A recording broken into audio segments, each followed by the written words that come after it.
Mari kita berdiri. Kami mengakui iman kami dengan pengakuan iman asli. Mari kita baca pengakuan iman asli. 1, 2, 3. Aku percaya kepada Allah, Bapa yang Maha Kuasa, Khalik langit dan bumi, dan kepada Yesus Kristus, Anaknya yang tunggal, Tuhan kita, yang dikandung dari Roh Kudus, lahir dari anak darah Maria, yang menderita sengsara di bawah pemerintahan Pontius Pilatus, disalibkan, mati, dan dikuburkan, turun ke dalam kerajaan maut, pada hari yang ketiga, bangkit pula dari antara orang mati, naik ke surga, duduk di sebelah kanan Allah, Bapa yang Maha Kuasa, dan dari sana Ia akan datang untuk menghakimi orang yang hidup dan yang mati. Aku percaya kepada Roh Kudus, gereja yang kudus dan am, persekutuan orang kudus, pengampunan dosa, kebangkitan tubuh, dan hidup yang kekal. Amin. Low in the great healing. Low in the great healing, Jesus my Savior, waiting the coming day, Jesus my Lord. Up from the grave he rose, with a mighty triumph he rose. He rose a victor from the dark domain, and he lives forever with his saints to reign. He arose, hallelujah, Christ the Lord, amen. Daily the watch his step, Jesus my Savior. Daily they still the dead, Jesus my Lord. Up from the grave he rose, with a mighty triumph he rose. He arose a victor from the dark domain, and he lives forever with his saints to reign. He arose, hallelujah, Christ the Lord. Death cannot keep his place, Jesus my Savior. He took the past away, Jesus my Lord. From the grave he rose, with a mighty triumph he rose. He arose a victor from the dark domain, and he lives forever with his saints to reign. He arose, hallelujah, Christ the Lord. He arose, hallelujah, Christ the Lord. 아멘.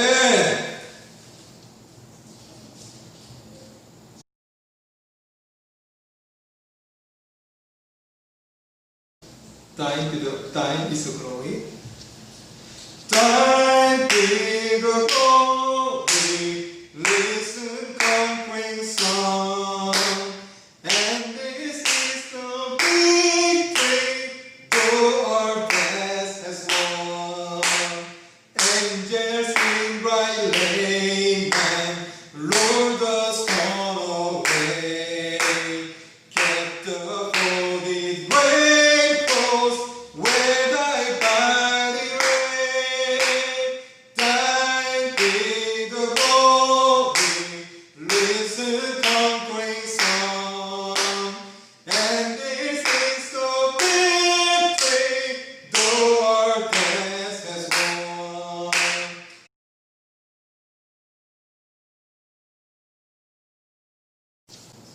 Lord Jesus, keep us risen from the tomb. Loving He greet us, scatters fear and gloom. Let the church with gladness hymns of triumph sing. For her own now liveth, death's hell Lord is King. Thine be the glory.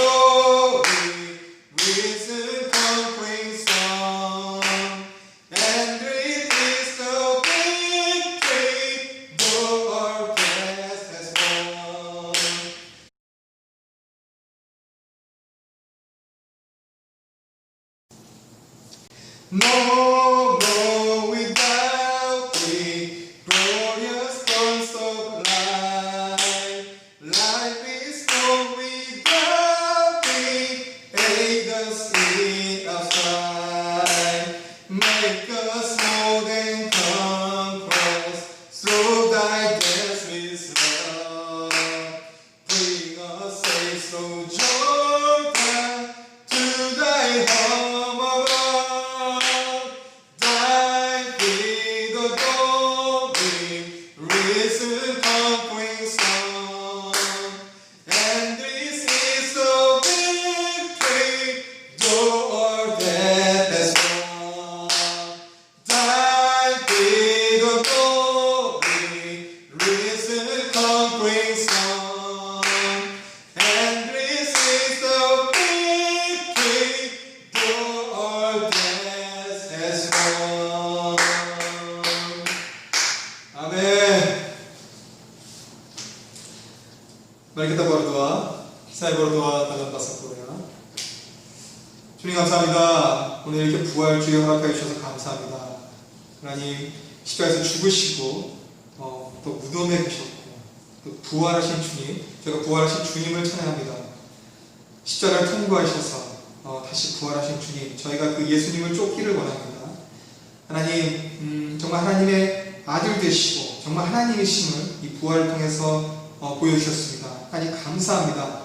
저희에게 영생을 선물로 주셔서 주님 정말 감사합니다. 하나님 저희가 이제 주님이 가신 길을 쫓기를 원합니다.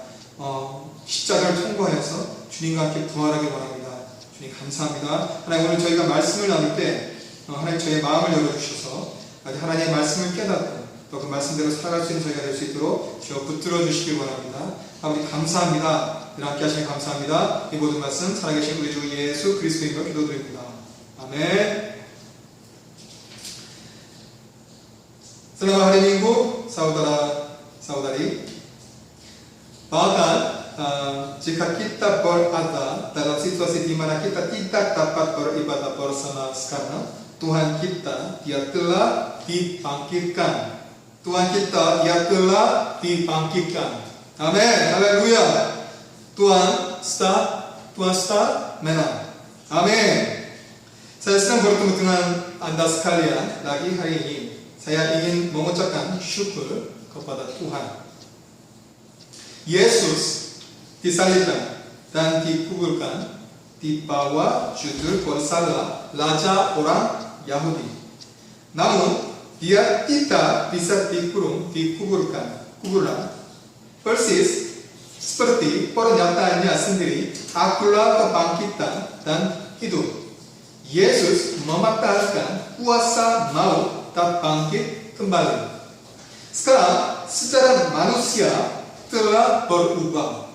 Setelah kejatuhan Adam, kematian yang selalu menjadi raja atas umat manusia.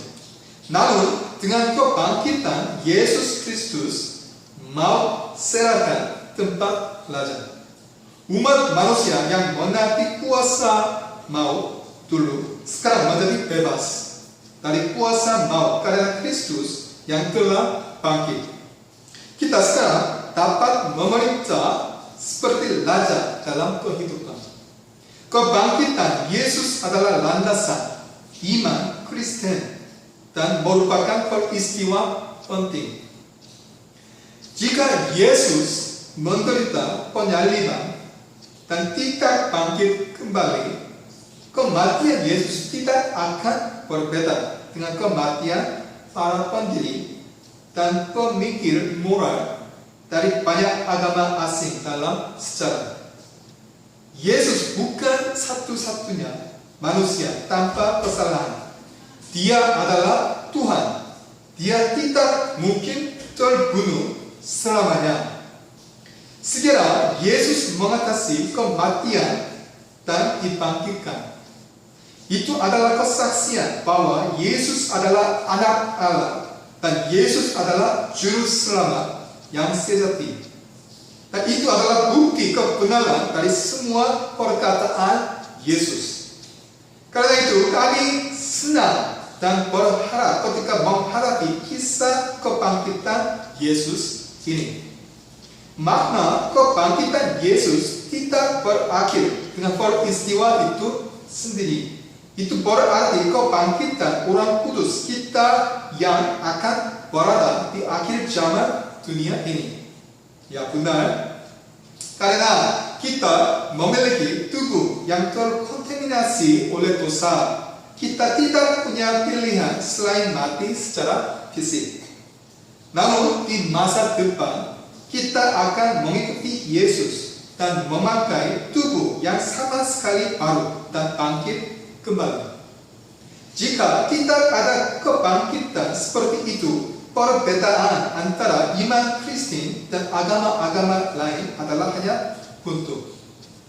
Dalam arti itu, kebangkitan Yesus adalah batu penjuru bagi iman Kristen. Tapi sebelum berita besar ini tersingkap, bahkan para murid yang mengikutinya yang paling dekat dengan kehidupan Yesus berada dalam kesedihan dan ketakutan. Yesus yang bangkit menampakkan diri kepada mereka, mengubah kesedihan menjadi sukacita, ketakutan menjadi keberanian, dan ketidakpercayaan menjadi iman. Dan dia datang kepada Petrus, yang adalah seorang murid pertama Yesus, tetapi yang menyangkal dan mengutuknya. Dan dia mengembalikannya lagi. Mari kita baca teks hari ini bersama. Yohanes chapter 21 ayat 15 sampai 19. Yohanes chapter 21 ayat 15 sampai 19. Mari kita baca bersama. 1, 2, 3. Sesudah sarapan Yesus berkata kepada Simon Petrus, Simon, anak Yohanes, apakah engkau mengasihi aku lebih daripada mereka ini? Jawab Petrus kepadanya, benar Tuhan, engkau tahu bahwa aku mengasihi engkau. Kata Yesus kepadanya, gembalakanlah domba-dombaku. Kata Yesus pula kepadanya untuk kedua kalinya, Simon, anak Yohanes, apakah engkau mengasihi aku? Jawab Petrus kepadanya, benar Tuhan, engkau tahu bahwa aku mengasihi engkau. Kata Yesus kepadanya, gembalakanlah domba-dombaku. Kata Yesus kepadanya untuk ketiga kalinya, Simon, anak Yohanes, apakah engkau mengasihi aku? Maka sedih hati Petrus, karena Yesus berkata untuk ketiga kalinya, apakah engkau mengasihi aku? Dan ia berkata kepadanya, Tuhan, engkau tahu segala sesuatu, engkau tahu bahwa aku mengasihi engkau. Kata Yesus kepadanya, gembalakanlah domba-dombaku. Aku berkata kepadamu, sesungguhnya ketika engkau masih muda, engkau mengikat pinggangmu sendiri dan engkau berjalan kemana saja kau hendaki. Tetapi jika engkau sudah menjadi tua, engkau akan mengulurkan tanganmu dan orang lain akan mengikat engkau dan membawa engkau ke tempat yang tidak kau hendaki. Dan hal ini dikatakannya untuk menyatakan bagaimana Petrus akan mati dan memuliakan Allah. Sesudah mengatakan demikian, ia berkata kepada Petrus, ikutlah aku. Amin. Firman hari ini pasal 21 adalah bagian terakhir dari Injil Yohanes dan merupakan pertemuan ketiga Yesus yang bangkit dan murid-muridnya di Laut Tiberia di Galilea. Pertama, perjalanan para murid dari Yerusalem ke wilayah Galilea tidak berarti kembali ke kehidupan lama mereka, meninggalkan misi mereka, seperti yang umumnya disalahpahami. Alasan mereka pergi ke Galilea adalah untuk mengikuti janji Yesus bahwa dia akan pergi ke Galilea di hadapan para murid dan menunggu mereka. Galilea adalah kampung halaman bagi sebagian besar murid dan tempat pertama mereka dipanggil oleh Yesus. Selain itu adalah tempat di mana kalangan bekerja bersama dan mengikuti Yesus selama 2 tahun berdiri.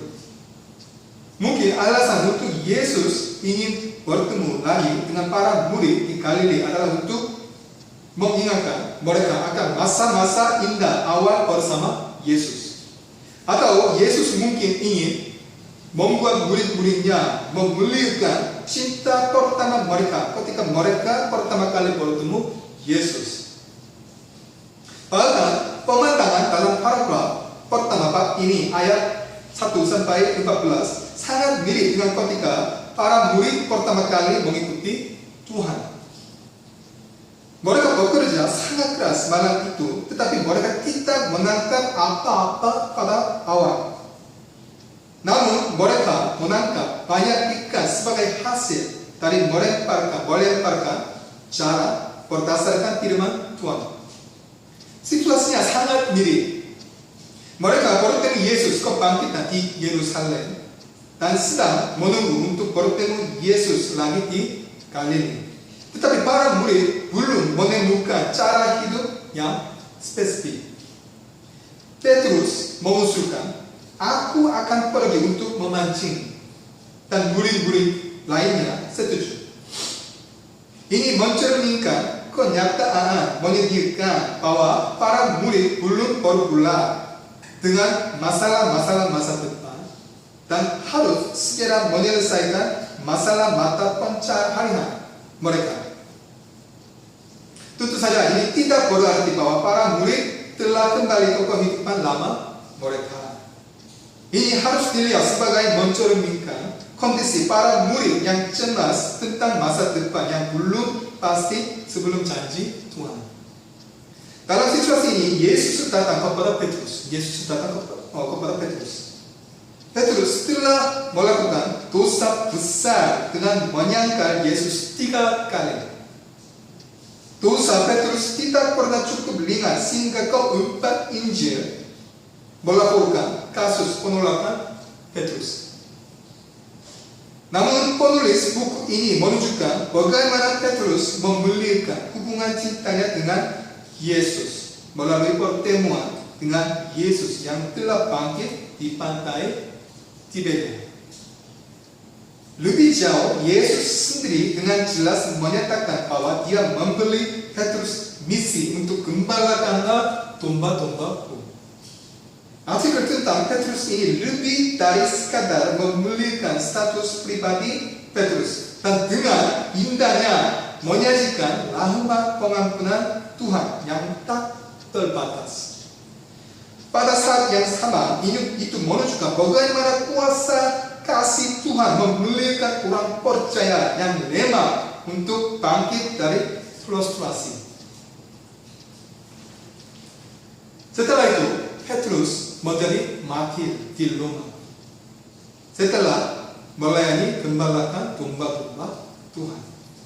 Itu juga merupakan demonstrasi yang menggambarkan dari misi besar Petrus atas dasar kasih benar besar Yesus, kasih besar Yesus. Firman hari ini dimulai seperti berikut.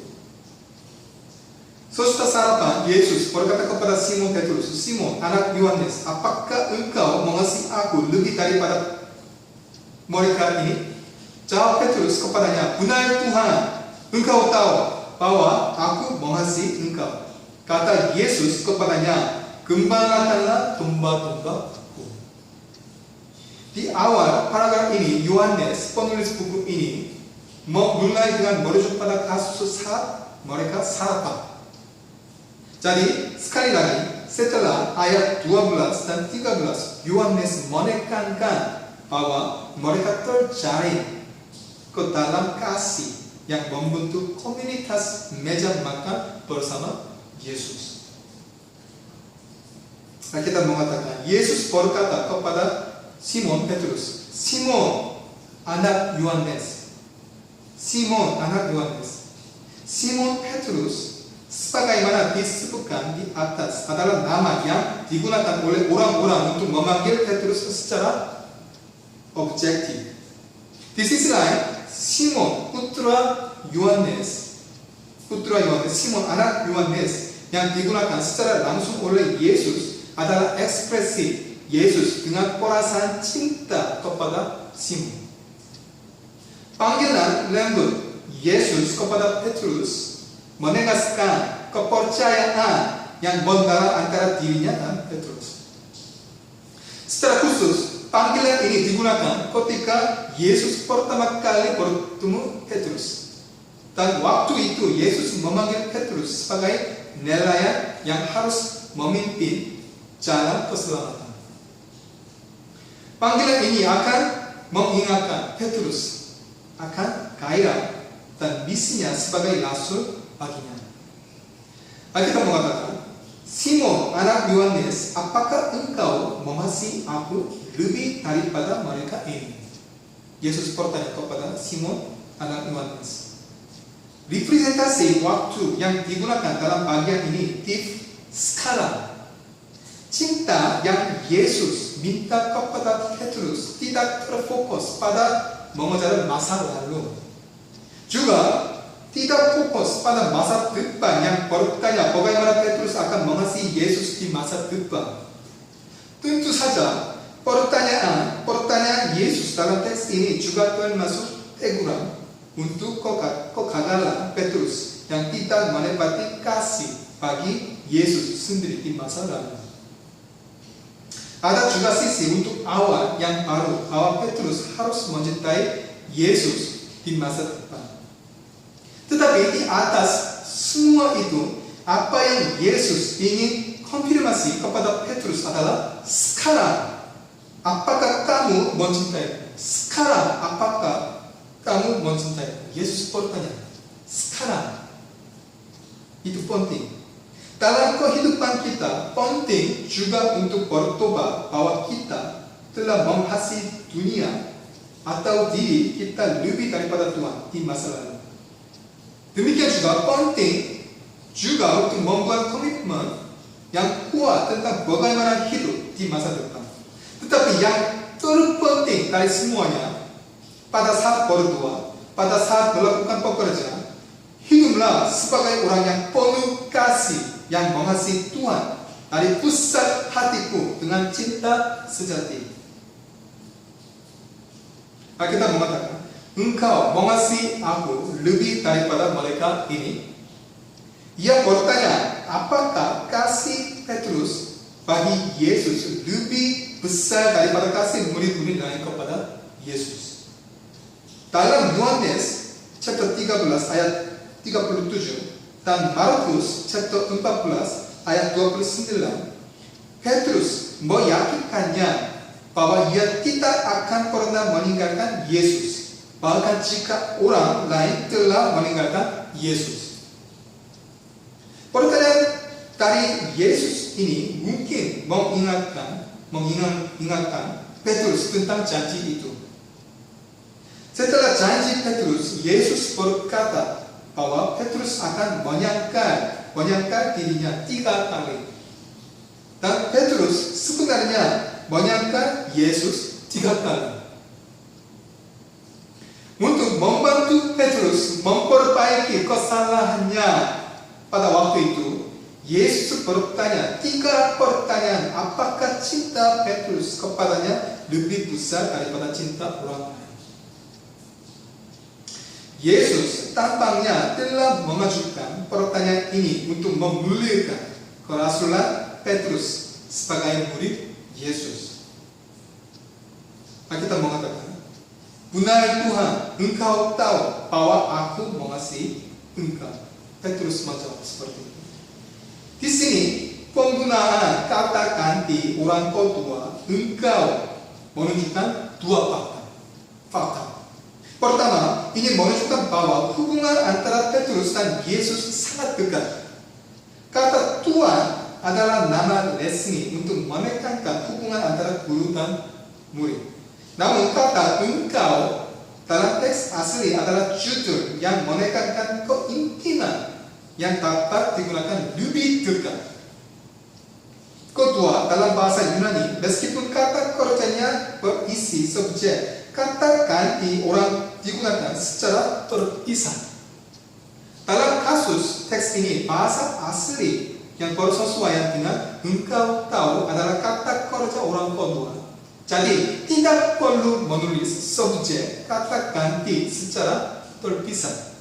Namun demikian kata ganti orang kedua ditulis lagi untuk menekankan subjek kata kerja. Jawaban Petrus terhadap pertanyaan Yesus menekankan inisiatif dan kemahatauan Yesus.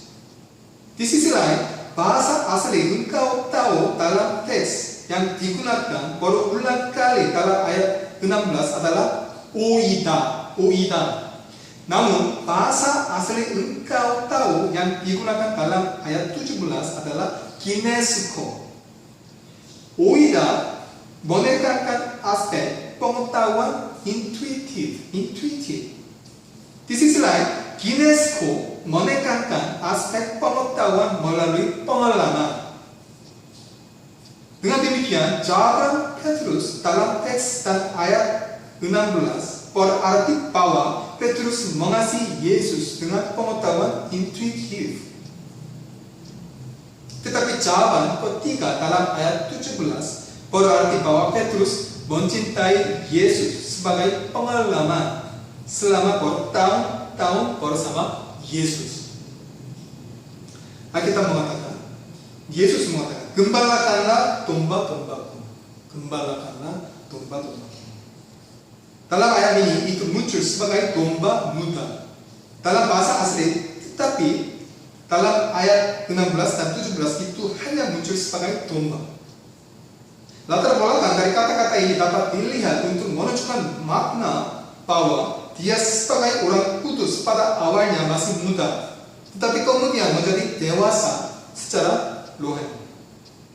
Tetapi penekanan yang lebih penting dari ayat 15 sampai 17 terletak pada pastoral itu sendiri.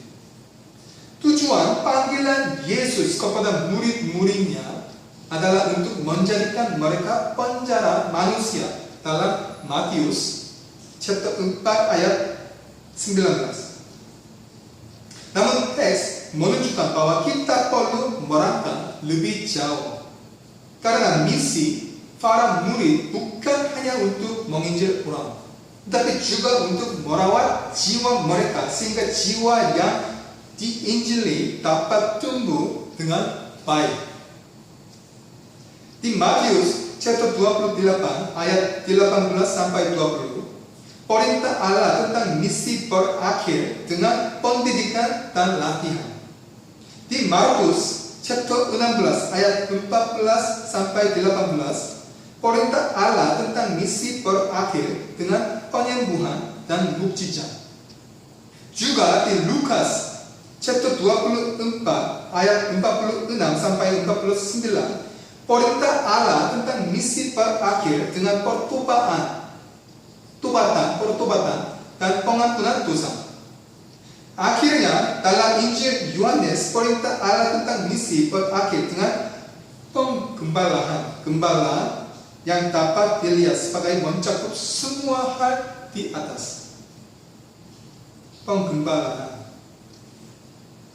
Kita mengatakan, maka sedih hati Petrus karena Yesus berkata untuk ketiga kalinya, apakah engkau mengasihi aku? Ketika Yesus bertanya tentang agape, cinta tingkat tinggi pada yang pertama dan kedua, Petrus pertama dan kedua, cinta tingkat tinggi. Petrus mungkin memiliki hati yang rendah dan berkata, aku bukan orang yang bisa membuat cinta tingkat tinggi seperti itu. Jadi dia menjawab dengan kata phileo yang berarti cinta tingkat rendah. Karena fakta bahwa manusia itu sendiri tidak dapat memiliki cinta ilahi seperti Yesus, mungkin tidak merangsang hati nuraninya begitu banyak. Tetapi terhadap pertanyaan ketiga Yesus, philes, yang berarti apakah kamu mencintaiku bahkan secara manusiawi, Petrus tidak dapat dengan mudah menjawab. Terhadap pertanyaan ini, Petrus tidak punya pilihan selain melihat kembali dirinya sehubungan dengan semua perilaku masa lalu dia. Dengan kata lain, Petrus menyangkal Yesus 3 kali pada masa lalu di tempat tidak jauh dari tempat yang Yesus ditahan dan ditanyai oleh orang-orang Yahudi. Dia bahkan gagal mempertahankan kepercayaan manusia antara guru dan muridnya. Hanya dalam pertanyaan ketiga inilah Petrus menyadari bahwa Yesus tidak bertanya, apakah kamu memiliki cinta tingkat tinggi? Sebaliknya, Petrus menyadari bahwa Yesus berkata, kamu adalah seorang pria yang tidak dapat mempertahankan tingkat cinta manusiawi atau kepercayaan antara manusia. Jadi dia tidak bisa dengan mudah menjawab pertanyaan Yesus kali ini. Dialog berulang yang terakhir antara Petrus dan Yesus dalam ayat 15-17 adalah perintah untuk gembalakanlah domba-dombaku. Meskipun Petrus 3 kali menyangkal Yesus, Yesus hanya berbicara tentang misi gembala.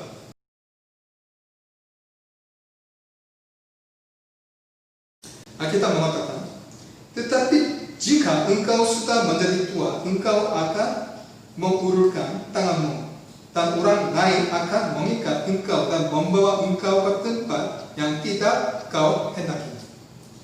Ungkapan ini terkait dengan kematian salib dengan tangan terbuka. Dalam hal ini, membuka lengan berarti bahwa Petrus seperti Yesus akan mati di kayu salib. Karena pertama, di ayat berikutnya, Yohanes menambahkan bagaimana Petrus akan mati.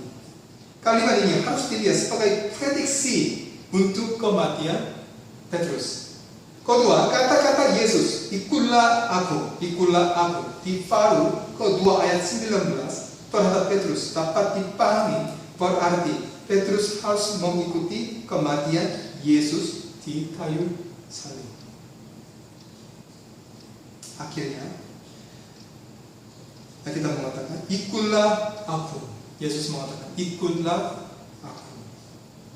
Teks ini adalah perintah Yesus untuk menunjukkan dengan jelas apa kehidupan seorang murid Yesus. Pertama, kehidupan seorang murid Yesus adalah hidup dengan Yesus dan mengikuti tindakan Yesus. Kedua, kehidupan seorang murid Yesus adalah kehidupan kepatuhan kepada Yesus.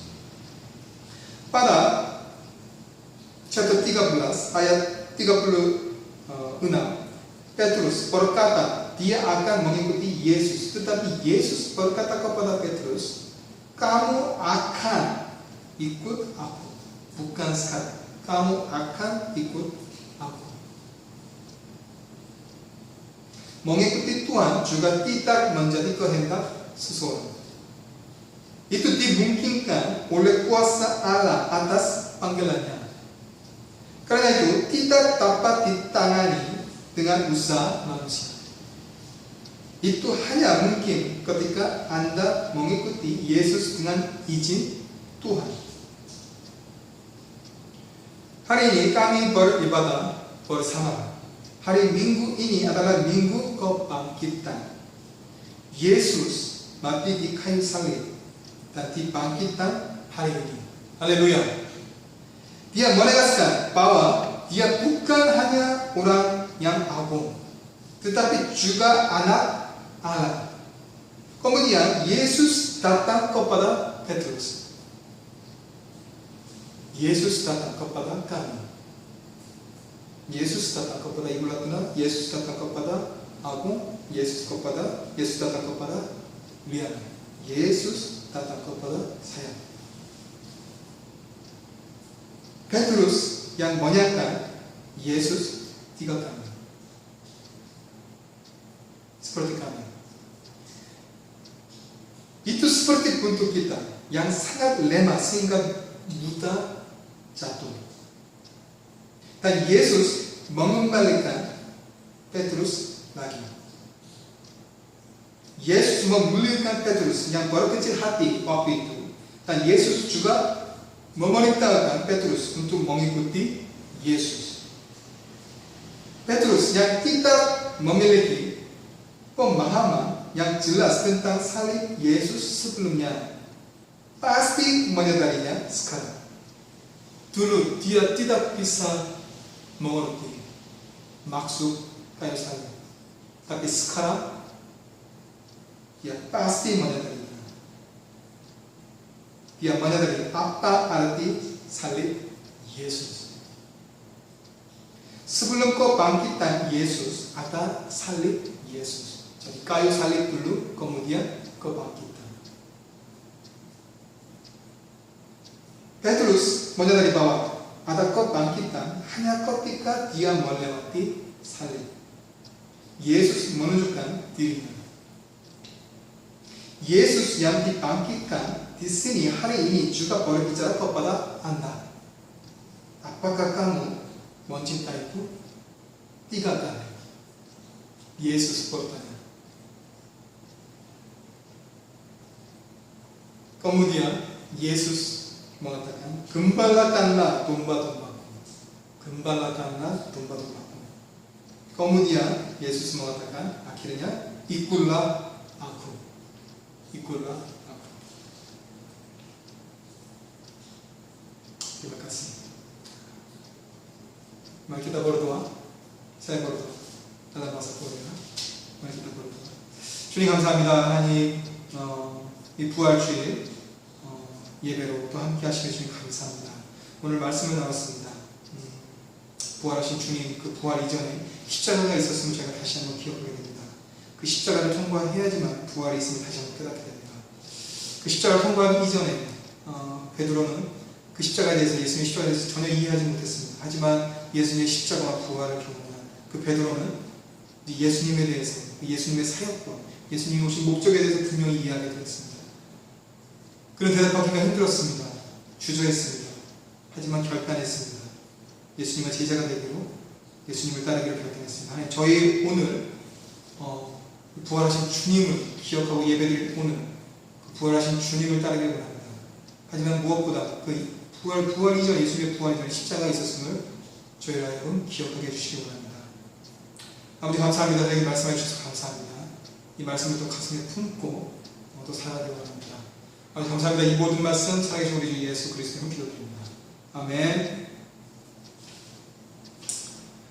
Hari ini kami beribadah sebagai hari Minggu kebangkitan. Yesus dibangkitkan. Haleluya. Semoga Anda semua memiliki harapan kebangkitan.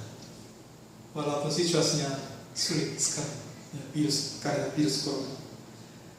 Karena virus corona, kita terus beribadah melalui YouTube. Berdoalah agar corona ini, virus corona ini cepat hilang di Indonesia dan di dunia. Kita harus berdoa untuk Indonesia. Kita juga harus saling mendoakan.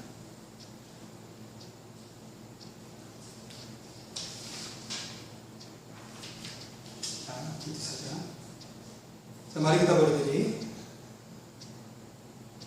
Ketika murid Yesus bertanya kepada Yesus, bagaimana kami bisa berdoa? Yesus menjawab, kamu harus berdoa sama dengan ini. Ini adalah doa Bapa kami. Jadi kita harus berdoa sama dengan doa Bapa kami. Mari kita berdoa. 1, 2, 3. Karena itu berdoalah demikian. Bapa kami yang di surga, dikuduskanlah namamu. Datanglah kerajaanmu, jadilah kehendakmu di bumi seperti di surga. Berikanlah kami pada hari ini makanan kami yang secukupnya, dan ampunilah kami akan kesalahan kami, seperti kami juga mengampuni orang yang bersalah kepada kami. Dan janganlah membawa kami ke dalam pencobaan, tetapi lepaskanlah kami daripada yang jahat. Karena Engkaulah yang mempunyai kerajaan dan kuasa dan kemuliaan sampai selama-lamanya. Amin.